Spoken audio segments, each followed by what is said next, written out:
What is up, guys? It's your boy Rick Kakis, and today we have the Kabr Character Guide for the new Destiny Rising game that has recently released.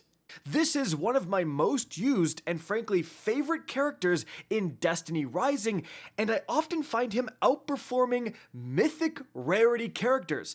To put it in perspective, I have every single character in Destiny Rising. In fact, I got Gwen while streaming twitch.tv/KakisHD last night, and I was using her when attempting the new Destiny Rising version of a raid. I actually switched off of Gwen to Kabr to more easily do the raid objectives, and it worked. He was fantastic in that high level content. So again, even though this is literally the first new character you get aside from Wolf in Destiny Rising as part of the campaign, he is one of the best. And so, let's get started. Now, why is Kabr so good? Well, I need to mention, it certainly doesn't hurt that this guy can use pulse rifles, which means he can use the incredible Furies 3 exotic pulse rifle that comes from the Battle Pass. If you don't know about this weapon, I did a whole video on it, linked right up above, but it is an incredibly high damaging infinite ammo primary weapon.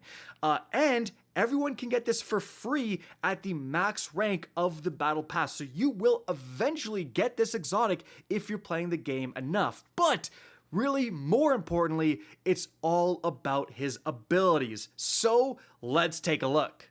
First of all, his passive is actually going to be Home Court. Now, what this says is that inflicting blind with abilities triggers instant coalescence, with coalescence being, as you can see, essentially the recovery of your health and shields. This effect can trigger up to once per second and prevents interruption for 1 second. So what this means in-game is that if you cause blind to an enemy with an ability, you will instantaneously start regenerating your health and shields.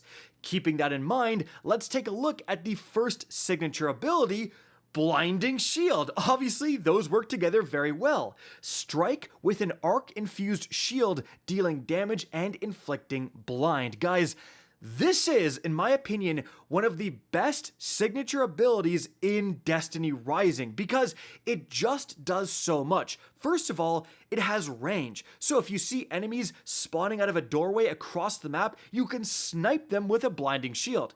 Secondly, it does decent damage. Of those enemies you snipe, all the red bars will pretty much be one shot. Thirdly, that blind effect is super effective.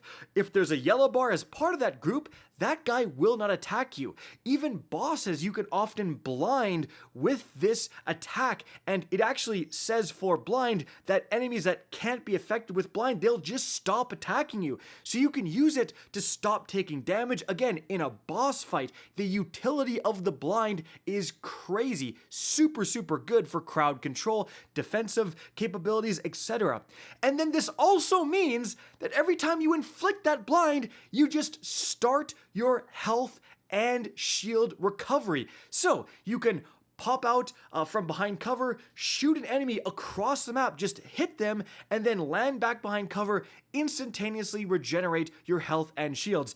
So this is a damage, crowd control, and healing ability all rolled into one. It's crazy. In fact, it's so good. If you're wondering, should I build Kabr? Should I invest resources into him? I would say the decision maker, the number one most important thing to get for Kabr is actually the second upgrade in his talent tree. So remember, you upgrade a champion's talent tree by getting copies of this champion. You get one copy completely for free as part of the campaign, so any other time you pull a Kabr from your summons, you'll be able to upgrade his talent tree. Now, the first upgrade is going to improve the arc beam emitted by Voltaic Slam. Not really too important, obviously a good upgrade, but really it's just this second upgrade right here, twofold threat. Blinding Shield's max number of charges is increased to 2. So, that damaging, blinding, healing shield, You have 2 charges. That is so unbelievably good. You shoot one, then it starts recharging automatically. You have a whole other charge. You are going to be spamming the blinding shield with twofold threat. So again, if you haven't started building him and you don't quite have twofold threat, maybe hold back. But if you've gotten enough copies so that you can get twofold threat for those 2 shields, that is kind of the tipping point for where this character becomes incredibly powerful. So, moving on from there, he actually has other abilities. The other signature ability is Resistor Barricade. Creates a barrier to block incoming fire. This is basically the Titan Ramparts barricade from Destiny 2. You put this down, you can shoot through it, enemies can't hit you. So a great defensive ability, works for your entire team. Like if I'm doing team activities often, I'm putting this down, people are standing behind it because why not? They're just taking less incoming damage, they have no reduction to their outgoing damage. So just a great utility ability. And then moving on from there, the super is going to be Voltaic Slam. Uses the Thunder Shield to fire a powerful arc beam, striking and inflicting combatants within the end of the beam's range with blind, then enters the super state during which multiple strikes can be launched. So that's so important, and that's why the wording of the passive is so important. This means that every single hit with your super will cause instantaneous health and shield regeneration. So if you are about to die, you can activate the super, start spamming it, and you're just gonna get that instant recovery. Like, it is so good, again, for survivability. Now, those are the main abilities, that's what you're going to start with, but as you continuously upgrade these relic abilities, you're going to unlock more things. Mainly, you're going to unlock new relic traits. So the first one, Blinding Barrier, says, the barrier inflicts combatants that go through it with blind for 2 seconds, which means you're using your shoot through barricade. If enemies get close, they get blinded, which now means all 3 of your abilities will trigger health regeneration because of your passive. Awesome, awesome upgrade. Then, for Relic Trait 2, you have Lightning Flash. When Kabr hits targets with his super, a flash with a 5-meter radius will be created at the location, and it will last for 2 seconds. It does damage over time, arc damage, and inflicts more blind, so just upgrades your super. And then the third relic trait is going to be Energy Constraints. The arc barrier's maximum duration is extended to 15 seconds, so it's just gonna last longer, your resistor barricade is. And then you also have the weapon mastery, which is Safeguard Lightning. So weapons that fire through the arc barrier become enhanced by the power of thunder, creating chain lightning that can strike up to 3 targets, dealing arc damage equal to 240% weapon damage. Triggers once every 3 seconds, and then further upgrades will make it trigger much more often. So now your defensive barricade is making you, and presumably allies that shoot weapons through it, deal more DPS. That's also incredibly useful. So huge defensive abilities, huge healing, huge crowd control because of all the blinds, and now if you invest in the weapon mastery, you have offensive capabilities as well, increasing your outgoing DPS.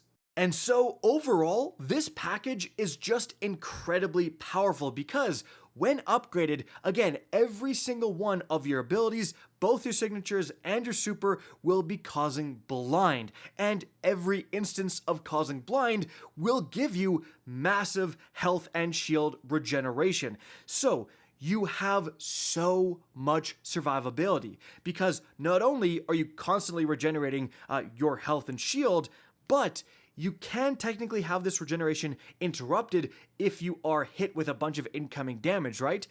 But that rarely happens because you're blinding everybody. So you're hitting enemies, they're blinded, they can't shoot you back, and you instantly start that health recovery and shield recovery. It is just such a survivable loop. Not to mention, just the blind effect, just the utility, shutting down enemy attacks, like a group of enemies, just completely nullifying them with one of your blinding shield attacks is just so darn powerful. It gives you the option to go in for the attack, set up more things. Your teammates can set up their signature abilities on a blinded, stunned group of enemies, or gives you the option to retreat, blind the enemies, go back behind cover with your health and shield recovery triggered, recalibrate, set up a shoot through shield, and start DPSing from a safer instance. There's just so much utility that comes with Kabr's kit. 100% something you might want to invest in, guys. And again, like, if you're someone who's got unlucky with the pulls, you don't have any mythical characters, this character, again, is often outperforming mythical characters. You can see, like, I'm the MVP as Kabr with all these Gwens and everyone else flying around. It's still me with my Kabr being the MVP at the end of these activities. So definitely, guys, again, a character worth investing in, especially if you get that second talent tree unlock to get 2 of those blinding shield blasts. Man, it just takes this character to the next level. It is a 100% regeneration increase, essentially, for your most powerful signature skill. Guys, that's going to be it for the video. Hope you enjoyed and found this informative. If you did, please remember to help me out by simply rating and especially sharing this video. If you guys want to see more Destiny Rising content similar to this, don't be afraid to slap that subscribe button. If you want to get in touch with me and keep up to date with the latest channel activity, the best way is to follow me on Twitter at RickCacus. That is linked in the description down below. Again, I hope you enjoyed the video, and as always, have a good day.